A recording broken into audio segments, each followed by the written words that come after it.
సొంత తల్లి వెళ్ళి పలకరిస్తున్నా కానీ కనీసం పలకరించకుండా ఆ మొహం వైపు కూడా చూడకుండా వెళ్ళిపోయినటువంటి పరిస్థితులు నిన్న వీడియోలు అంతా కూడా సోషల్ మీడియాలో వైరల్ అవుతా ఉన్నాయి. చూసిన తర్వాత మీకేమనిపించింది?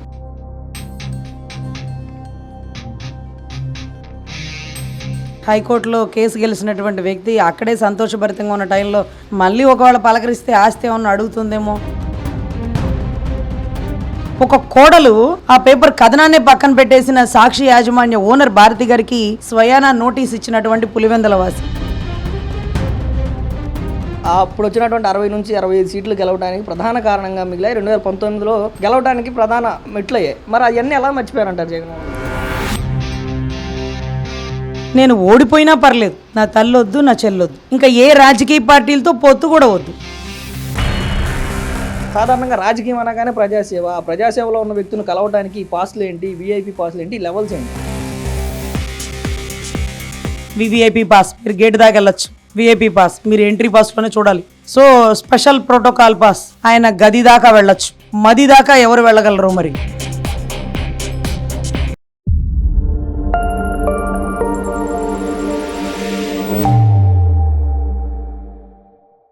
రజనీ గారు నిన్న మాజీ ముఖ్యమంత్రి జగన్మోహన్ రెడ్డి గారు వ్యవహరించినటువంటి తీరు రాష్ట్రం అంతా కూడా సంచలనంగా మారినటువంటి పరిస్థితి, అందరూ కూడా ఆశ్చర్యానికి గురి చేసినటువంటి పరిస్థితి. సొంత తల్లి వెళ్ళి పలకరిస్తున్నా కానీ కనీసం పలకరించకుండా ఆ మొహం వైపు కూడా చూడకుండా వెళ్ళిపోయినటువంటి పరిస్థితులు నిన్న వీడియోలు అంతా కూడా సోషల్ మీడియాలో వైరల్ అవుతా ఉన్నాయి. చూసిన తర్వాత మీకేమనిపించింది? ఆవిడ ఆస్తిలో వాటా కావాలని వేసినప్పుడు తల్లేంటి చెల్లేంటి, చెల్లినే పక్కన పడేసినప్పుడు తల్లే ఉన్న ఎక్కువ.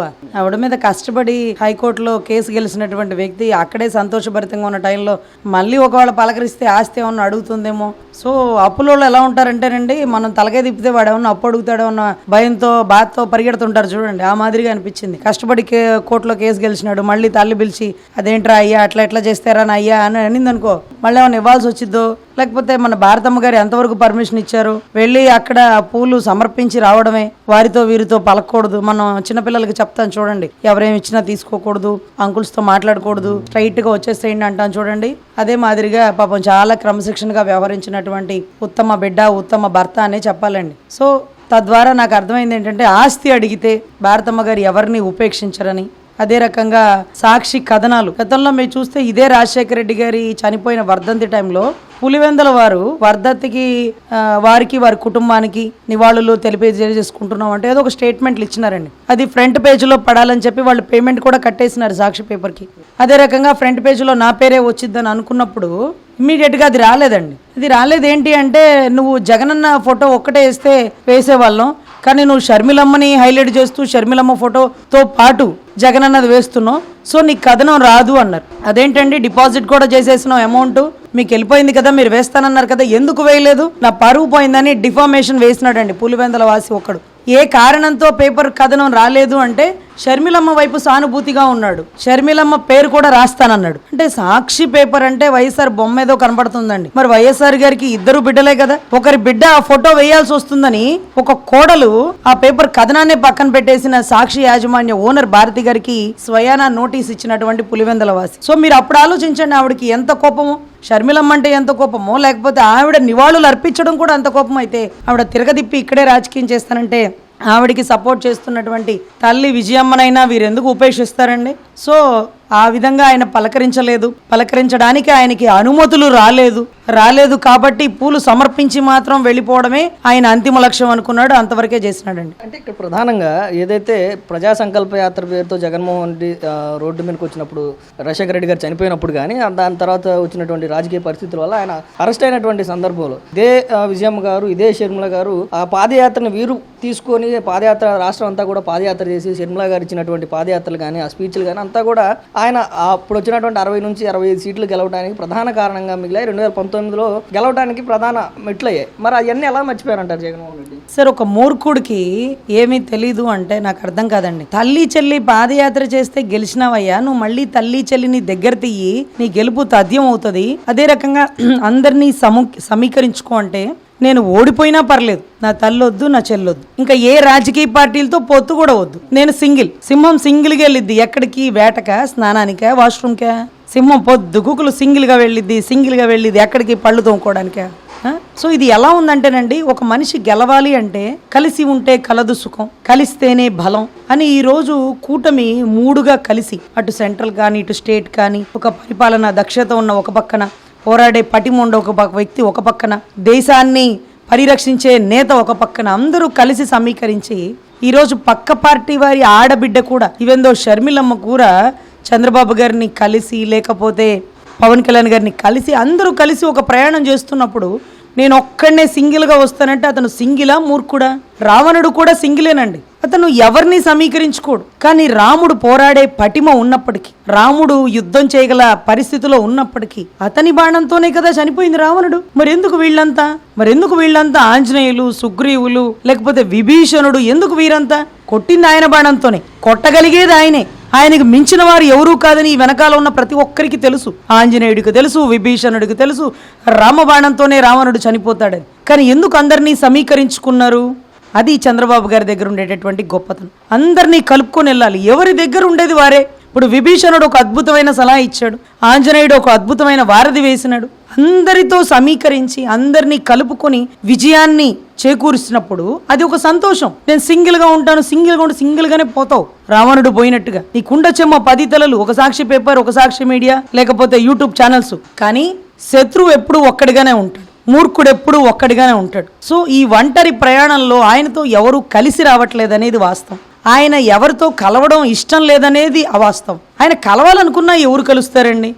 నీ తండ్రి సంపాదించిన ఆస్తిలో 1985లోనే గొప్ప అద్భుత చట్టాన్ని తీసుకొచ్చినారే ఎన్టీ రామారావు గారు. ఆయనకి ఆడబిడ్డలు లేరా అండి? చక్కగా రాష్ట్రంలో ఉండే ఆడబిడ్డలందరికీ ఆస్తిలో హక్కు అంటే దేశం మొత్తం ఆ చట్టాన్ని ఇంప్లిమెంట్ చేసింది. అటువంటి వ్యక్తి ఈ రోజు రాజశేఖర రెడ్డి గారి కుటుంబ సంపాదన, ఆస్తి సంపాదన, షర్మిలమ్మకి వాటా ఇవ్వడానికి అంత బాధపడుతుంటే భారతమ్మ గారు తన తండ్రి నుంచి వాటా తెచ్చుకోలేదా అండి? రావాల్సినన్ని ముట్ట చెప్పుకుందిగా. తన ఆడబిడ్డకి ఇవ్వాల్సి వచ్చినప్పుడు ఎందుకు ఆలోచిస్తుంది? తన అత్తతో ఎందుకు వైరుధ్యాలు పెట్టుకుంటుంది?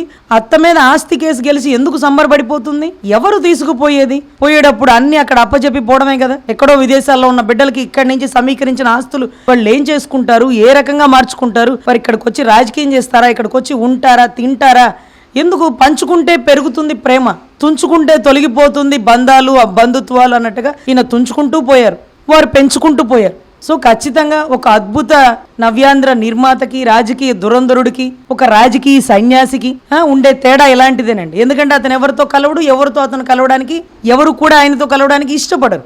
తల్లి, చెల్లి, ప్రత్యర్థులు సైతం. అంటే ఇప్పటి వరకు కేవలం మాటల వరకే చూసాం. అంటే జగన్మోహన్ రెడ్డి తల్లిని వదిలేశాడు, చెల్లిని వదిలేశాడు, కేసులు అవన్నీ మాటల వరకే చూసాం. కానీ నిన్న ప్రత్యక్షంగా తల్లిని కూడా పట్టించుకోకుండా మిగతా చుట్టుపక్కల వాళ్ళు అందరితో మాట్లాడుతూ తల్లిని పట్టించుకోకుండా ఇలా లైవ్లో చూసిన తర్వాత ఇప్పటికీ జగన్మోహన్ రెడ్డి నా అక్క చెల్లెమ్మలు, నా అన్నదమ్ములు అని చెప్పి మాట్లాడుతూ ఉంటే ప్రజలు నమ్మే పరిస్థితి అంటారా? ఆవిడ వెళ్ళిపోయాక ఆయన రావాల్సిన షెడ్యూల్ అండి. కానీ ఆవిడ పూలు సమర్పించాక కూడా నా కొడుకు వస్తాడు, నేను మాట్లాడాలి అనే కూర్చున్నారు. అయినా సరే ఆగి ఆగి ఆగి జీబులోంచి ఆయన అతి కష్టం మీద వచ్చాడు, పూలు సమర్పించాడు.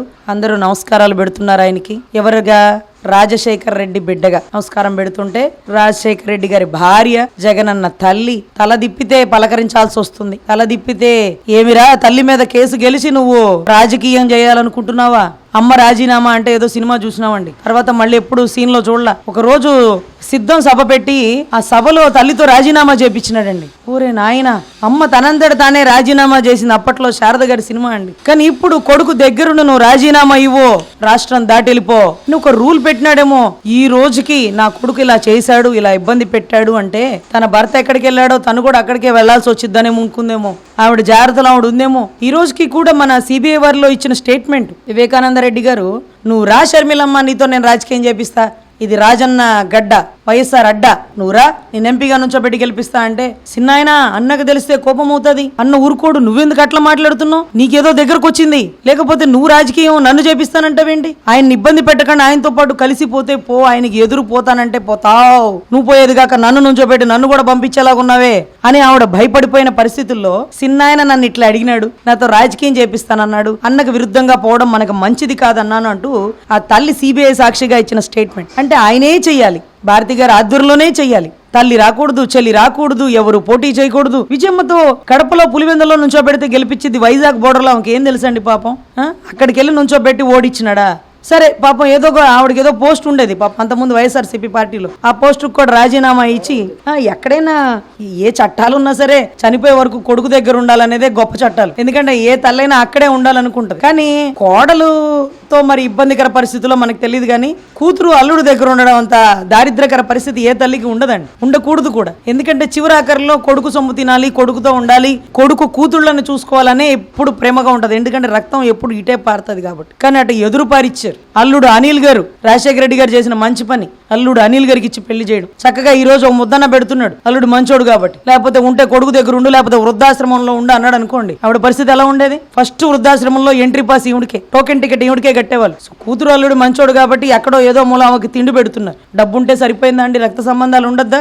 సో ఒక్కొక్కరు కుటుంబం ఒక్కొక్కరికి ఆచరణీయం. పులివెందుల వారు గమనిస్తున్నారు. ఆ తల్లి ఇక్కడే పుస్తలు కోల్పోయింది, ఆ తల్లి ఇక్కడే పెరిగినది, ఆ తల్లి పులివెందులో అడుగు పెట్టలేకపోతున్నది ఏంటి? నువ్వు తల్లిని అక్కడ పెట్టు, అప్పుడప్పుడు వచ్చి చూసిపో.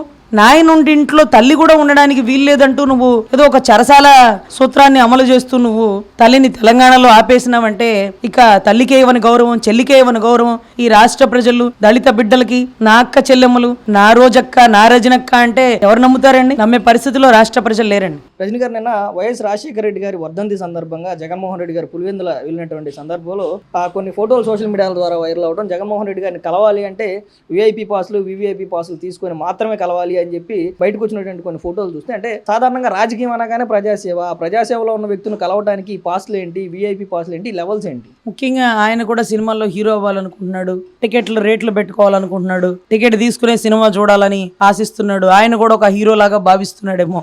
ఎందుకంటే అందరి సినిమాలు ఈ మధ్య రిలీజ్ అవుతా ఉన్నాయి. బాలకృష్ణ గారి ఎటు చూస్తే హరిహర వీరమల్లువి, రేపటి రోజు రిలీజ్ అయ్యే ఓజీ, అందరు టికెట్లు పెట్టుకున్నారు, నేను ఎందుకు పెట్టుకోకూడదు అనుకున్నాడేమో. ఈ రోజు టికెట్లు పెట్టుకొని టోకెన్ వివిఐపి పాస్, మీరు గేట్ దాకా వెళ్ళొచ్చు. విఐపి పాస్ మీరు ఎంట్రీ పాస్ లోనే చూడాలి.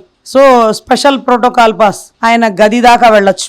మది దాకా ఎవరు వెళ్ళగలరు? మరి గది దాకా అయితే కొంతవరకు ఎంట్రీ ఉంది, మదిలో కేవలం మా భారతి గారే ఉంది. సో ఇటువంటి పరిస్థితుల్లో చాలా దారుణం అండి. ఒక రాజకీయ నేత ఎవరైతే పులివెందుల ఎమ్మెల్యే, ఇంత క్లిష్ట పరిస్థితుల్లో కూడా పులివెందుల వారు ఆయన్ని గెలిపించినారు. సునీతమ్మ కన్నీటి పర్యంతం అయిపోతున్నా, సునీతమ్మ గారి తల్లి కన్నీటి పర్యంతం అయినా, షర్మిలమ్మ వచ్చినా పోనీలే బిడ్డ, రాజన్న బిడ్డ గెలవనిలేపో, ఊరికేదో మంచి చేస్తాడు అనుకున్న వారికి ఊరికే అడుగు పెట్టడు. అడుగు పెట్టినప్పుడు ఈ మధ్య కార్పొరేటర్లు కూడా జంప్ అయిపోయి పులివెందుల్లో కూడా కూటమి జెండా ఎగరవేసినారు. ఎప్పుడు వచ్చామని కాదన్నా, బుల్లెట్ దిగిందా లేదా అంటారు చూడు. అలాగే గతంలో మేము రాజకీయాలు చేయలేకపోయాం, ఏదది తమరు ఎంపీటీసీలు జడ్పీటీసీ పోటీల్లో 10 అడుగులు వెనక్కేసినాం అన్నావు కదా. ఆడాడ వెనక్కేస్తే వేసినాం, 10 అడుగులు పులి వెనక్కేసిందంటే 100 అడుగులు ముందుకేస్తుంది అన్నట్టుగా పులివెందుల్లో ఉన్న పులి అనుకుంటారేమో. ఆ పులిని వేటాడే బెబ్బులు ఎలా ఉంటుందో తెలుసా అని ఈ రోజు టీడీపీ ప్రభుత్వం అక్కడ కూటమి జెండా ఎగరవేసింది. అది చాలా గర్వకారణం అండి. అదే రకంగా ఆయన టోకెన్ పెట్టి అక్కడ నుంచునేటటువంటి కార్పొరేటర్లను కూడా కలవడానికి కొంత వెసులుబాటు లేని పరిస్థితి నెలకొల్పాడంట. అంటే దాని అర్థం ఏంటంటే వారు పార్టీని వీడి వెళ్ళిపోతున్నారన్న విషయం ఆయనకు తెలుస్తుంది, కానీ పలకరించకపోతే జగనన్న ఫీల్ అవుతాడని వస్తున్నారన్న విషయం కూడా ఆయన తెలుసుకున్నాడు. ఖచ్చితంగా రేపు రాబోయే ఎలక్షన్స్ లో, అంటే జెడ్పీటీసీ ఎంపీటీసీల్లో కడప గడ్డ మొత్తం ఈరోజు కూటమి అడ్డాగా మారబోతుందని తెలుసుకొని, ఇక ఇక్కడి నుంచే కదా గ్రౌండ్ లెవెల్ కదా, ఎంపీటీసీలు జెడ్పీటీసీలు మనవైతేనే ఎమ్మెల్యేలు ఎంపీలు మనవవుతాయి. సో ఎంపీటీసీలు జెడ్పీటీసీలు పోతున్నామన్న విషయం ఆయనకు అర్థమైపోయింది. వచ్చిన కార్పొరేటర్ని కలవడం కూడా ఆయనకి ఇష్టం లేదు. ఎందుకంటే వారందరూ వెళ్ళిపోతున్నారు కూటమి వైపు, ఏం చెప్పినా ఒప్పుకోని పరిస్థితి. వారికి కూడా కలవడం ఇష్టం లేదు. కానీ ఏదో ఒక మూల సానుభూతితో వచ్చినాడా ఊరికి, ఏం చేసినాడులే అని ఒక నమస్కారం అన్న పెట్టిపోనీకి కూడా విఐపి వివిఐపి అంటూ పెద్ద టోకెన్లు పెట్టినాడని విన్నాం. సరే, ఎనీవే అది కూడా నిన్న ఆయనకి సంబంధించిన కార్యక్రమం ఉంది కాబట్టి రాజశేఖర రెడ్డి గారిది వచ్చినారండి. అలా మీ ఇంటి కార్యక్రమం అయితే రాకండి, ఏ ఇంటి కార్యక్రమాలైనా రాండి. ఎందుకంటే పులివెందుల్లో ఎంతో మంది చనిపోయారు, ఎన్నో కుటుంబాలలో పెళ్లిళ్ళు మంచులు చెడులు జరిగినాయి. మీరు అన్నిటికీ ఆ ఊర్లో నిలబడి పని చేయాలి. అందరు ఎమ్మెల్యేలు పని చేస్తున్నారు, మీరెందుకు లోటస్ పాండ్లోనే ఉంటారు? మీరెందుకు బెంగళూరులో ఇలంకా ప్యాలెస్లో ఉంటారు? మీకేం పని తాడేపల్లిలో? అసెంబ్లీకి కూడా రారు కదా. పోనీ ఎవరన్నా ఆఫీస్కి దగ్గరలో ఇల్లు తీసుకుంటారు. పోనీలే అప్పట్లో సెక్రటేరియట్కి దగ్గరలో ఇల్లు తీసుకున్నాడు సీఎం కదా అనుకోవచ్చు. ఇప్పుడు మీరు ఇక్కడికి సంబంధం లేదు కదా, సెక్రటేరియట్కి రారు కదా. మరి మీరు పులివెందుల్లో ఉండి గెలిపించిన పులివెందుల ప్రజల కన్నా మంచి చేయాలి కదా. మరి అక్కడ ఉండరు. మరి బెంగళూరులో మీరు చేస్తున్న వ్యాపార వ్యవహారాల నిమిత్తం అక్కడే ఉంటుంటారా? లేకపోతే లోటస్ పాండ్లో ఏమన్నా ఇంకా చర్చా కార్యక్రమాలు, అర్ధరాత్రులు మేనిఫెస్టో రూపొందిస్తున్న టైంలో వివేకానంద రెడ్డి గారు చనిపోయినట్టుగా అదే మాదిరిగా మళ్ళీ ఏమన్నా జరిగే కార్యక్రమాలు ఉన్నాయా? సో ఎనీవే ఆయన రాజకీయం చేయాలంటే ఎవరో ఒకరు పోవాలా, లేకపోతే పోయిన కుటుంబం ఆయన దగ్గరికి రావాలా, లేకపోతే ఆయన ఏదైనా పంపించే నిమిత్తం తెల్లవారుజామున 4ంటికి పాచికలేస్తాడా, పంచాంగం చూస్తాడా నాకు తెలియదు, కానీ 4-5ంటికి మేనిఫెస్టో రూపొందిస్తున్నప్పుడే అక్కడ సిన్నాయనాడు చనిపోయినాడన్న వార్త వచ్చింది. బ్రహ్మంగారి కాలజ్ఞానం ముందుగానే తెలుసుకున్నట్టుగా వీరికి మాత్రం ఎలా తెలిసిందో.